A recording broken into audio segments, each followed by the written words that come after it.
The CIA started as OSS, or the Office of Strategic Services, which was dissolved on October 1st, 1945. Almost 2 years later, on July 16th, 1947, the Central Intelligence Agency, or CIA, was founded. I hereby sign the National Security Act and make the CIA. You! Me? Yeah, you! You will be the new director of the CIA.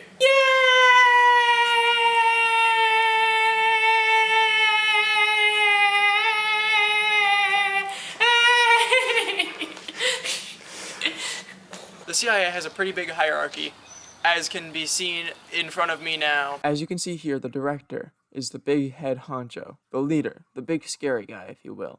Directly below him is a small group including the deputy director, associate deputy director, and chief of staff. Those four all work together to handle the subsections of the CIA. The subsections include intelligence, national clandestine service, science and technology, and support. All of those sections work together to make the CIA what it is.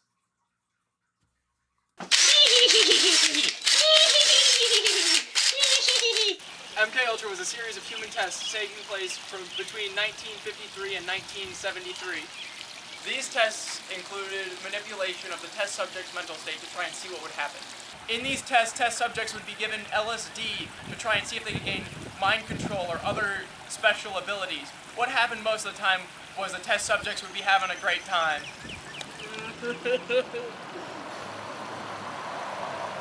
The idea for the MKUltra tests began as a continuation of the Nazi concentration camp tests.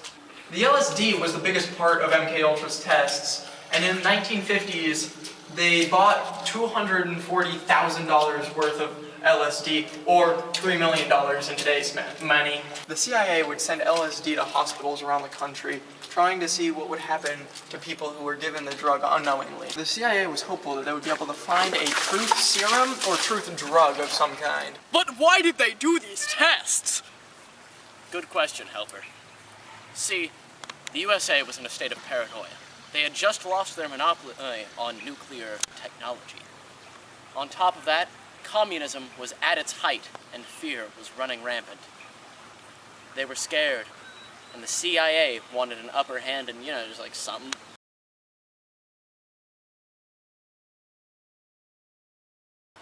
I wasn't planning on covering George Hunter White, but this guy was just so cool, I can't talk about everything that he did. George Hunter White was born June 22nd, 1908, and he sadly passed away October 23rd, 1975. George Hunter White was one of the first CIA members, and as his first federal job in 1933, he was a border patrol officer on the border of Mexico and the US. In 1936, he infiltrated the Chinese opium smuggling ring, Hip Sing Tong, and by 1938, he had the entire thing completely shut down.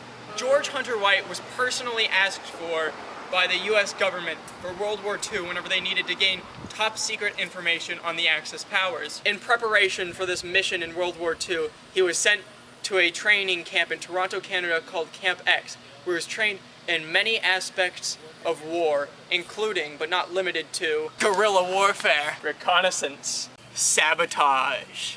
George Hunter White was quoted saying, "School of Mayhem and Murder."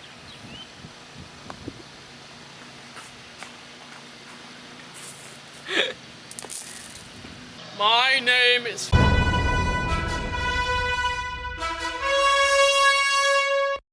Important speech. Important speech. Important speech.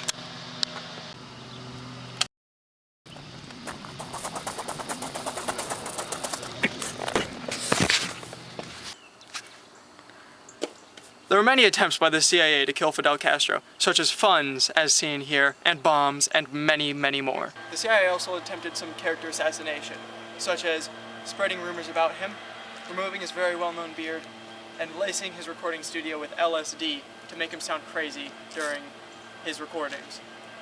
But nothing ever worked. Cuba was and still is a communist country, and these assassination attempts took place in the height of the Red Scare.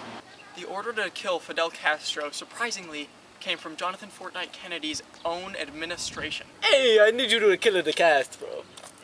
Alright, boss. No matter the amount of attempts that the CIA put on Fidel Castro's life, he never died. One of the more notable attempts on Fidel Castro's life was whenever he got a lady friend into his room, but it turns out that she was actually a secret agent. So who's ready for some, now then, I sure wasn't expecting that. Here, use this instead. I don't think I can. Just do it, kill me. But I can't. Fine, then just leave. Okay. Alright, I'm going to sleep. There are many stories about the CIA that I didn't cover, because I don't have the time. I implore you to look into them on your own. There's more even just about Cuba and Fidel Castro. But I will leave that for a later date. Bye-bye!